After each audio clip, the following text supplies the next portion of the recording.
अस्सलामुअलैकुम वरहमतुल्लाहि वबरकातुहू। नाज़रीन व हज़रात, मैं हूं आपके साथ आपका मेज़बान अब्दुल वाजिद और आप देख रहे हैं तस्नीम टीवी। जेडीयू के साबिक सदर शरद यादव का इंतकाल हो गया है। उन्होंने 75 साल की उम्र में आखिरी सांस ली है। शरद यादव की बेटी ने ट्वीट करके इसकी जानकारी दी है। शरद यादव ने गुरुग्राम के फोर्टिस अस्पताल में आखिरी सांस ली। शरद यादव की बेटी सुभाषनी यादव ने ट्वीट करके उसकी जानकारी दी है। उन्होंने ट्वीट किया कि वालिद साहब नहीं रहे। मालूमात के मुताबिक शरद यादव का जुमेरात की रात 10:20 पर फोर्टिस अस्पताल में इंतकाल हो गया। जेडीयू के साबिक कौमी सदर के इंतकाल के बाद बिहार की सियासी गलियारों में शोक की लहर दौड़ गई है। बता दें कि शरद यादव की सेहत गुज़िश्ता कई दिनों से खराब चल रही थी। बताया जा रहा है कि जुमेरात की देर शाम उनकी तबीयत बिगड़ गई। उसके बाद उन्हें गुरुग्राम के फोर्टिस अस्पताल में दाखिल कराया गया, जहां उनका इंतकाल हो गया।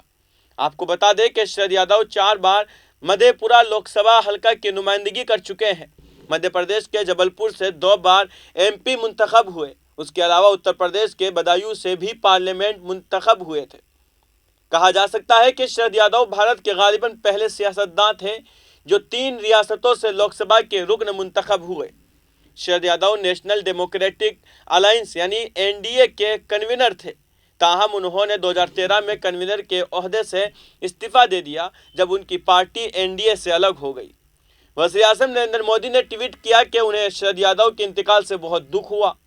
अपने तवील अवामी करियर में उन्होंने खुद को पार्लियामेंट्रियन और वजीर के तौर पर मुमताज़ किया। वह डॉक्टर लोहिया के नज़रियात से बहुत मुतासिर थे।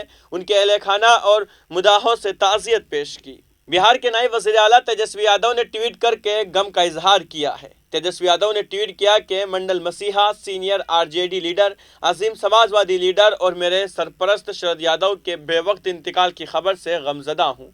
मैं कुछ कहने से कासिर हूँ। माँ और भाई शांतनु से बातचीत हुई। दुख की इस घड़ी में पूरा समाजवादी परिवार उनके साथ है।